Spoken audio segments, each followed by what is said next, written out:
Brought to you by TechnoSpark 20 series smartphones.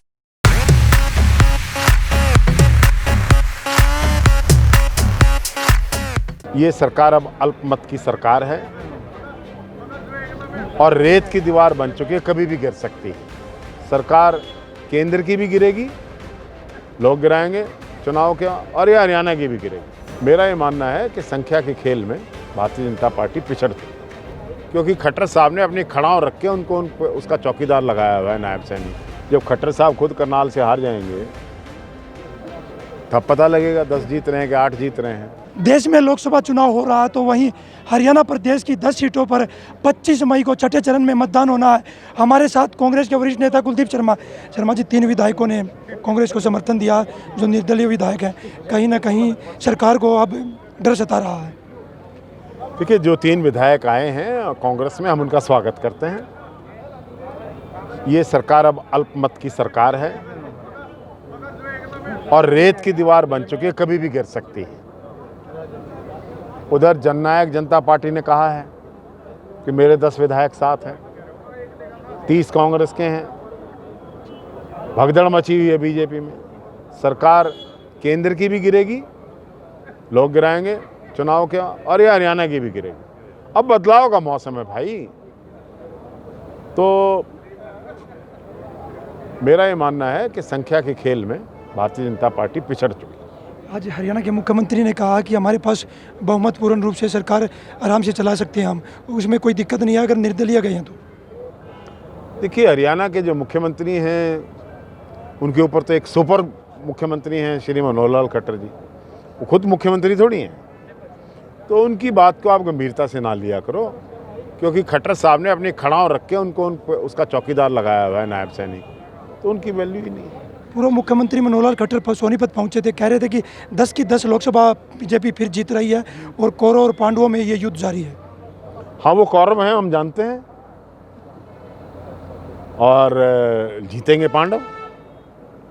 तो हम पांडव हैं, वो कौरव हैं। ये बता के जाते ना वो कि पांडव कौन है कौरव कौन है, तो मैं जवाब देता। खुद को पांडव बताया उन्होंने। पांडु, हाँ, भीष्म पितामह भी, हाँ। ये पांडु कैसे हैं मैं पूछना चाहता हूँ। कह तो गए आपके माध्यम से, लेकिन इनमें पांडवों वाली क्या बात है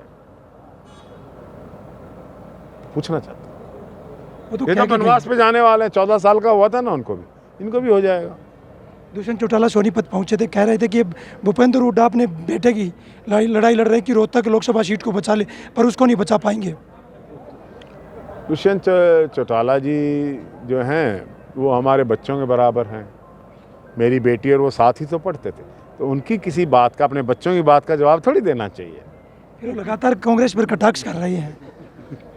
नहीं, कांग्रेस पर कटाक्ष तो वो करेंगे कि उनकी अपनी पार्टी है, लेकिन मैं दुष्यंत चौटाला पर किसी प्रकार का कटाक्ष इसलिए नहीं करूँगा कि मेरी बेटी और वो इकट्ठे पढ़े हुए हैं स्कूल में, एक क्लास में, तो मैं मतलब पुत्र के समान है, मैं क्या कहूँ उसके। किस तरह देखते हो लगातार बीजेपी कह रही 400 पार का नारा दे रही है, अब की बार 400 पार। जैसे हरियाणा में 85 पार हुए थे, रह गए 40, तो ऐसे ही 400 पार होंगे, रह जाएंगे 180। बीजेपी हार रही है। अब जब पूर्व मुख्यमंत्री मनोहर लाल खट्टर सोनीपत पहुंचे थे तो कह रहे थे राहुल गांधी जहाँ भी जाती है बंटाधार कर देते हैं पार्टी का, और हमें फायदा है अगर राहुल गांधी हरियाणा में आई तो हम 10 की 10 सीटें जीतेंगे। राहुल गांधी हरियाणा में भी आएंगे और जब खट्टर साहब खुद करनाल से हार जाएंगे तब पता लगेगा 10 जीत रहे हैं कि 8 जीत रहे हैं।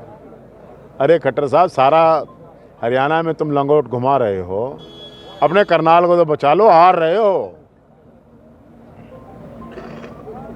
अब किस तरह देखते हो, लगातार चुनाव है, किसान लगातार जेजेपी और बीजेपी का विरोध कर रहे हैं और उनसे सवाल पूछ रहे हैं।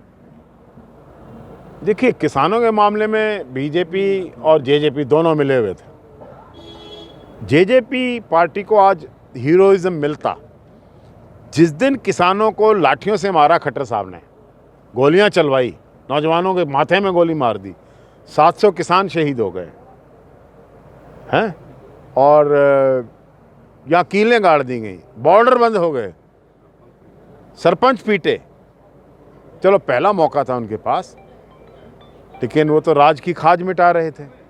पहला मौका था जब किसानों के ऊपर लाठियां मारी, गोलियां मारी। कहना चाहिए था हम तो किसानों की पार्टी हैं, चौधरी देवीलाल जी के वंशज हैं, किसानों को पीट दिया, अब तो हमारा कोई काम नहीं है यहाँ। लेकिन उनको तो राज चाहिए। फिर दूसरा मौका आया जब ये दूसरा मौका आया उनके पास, सरपंचों को जब पीटा गया।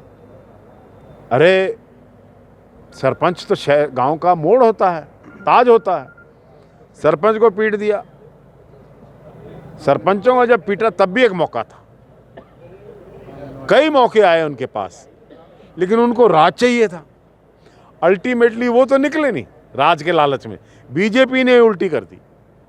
दे वॉमिटेड देम आउट। अब लगातार भूपेंद्र हुड्डा भी कह रहे हैं कि प्रदेश में राष्ट्रपति शासन लागू होना चाहिए, जिस तरह से 3 विधायकों ने कांग्रेस को समर्थन दिया। प्रदेश के अंदर कांग्रेस का शासन लागू होना चाहिए।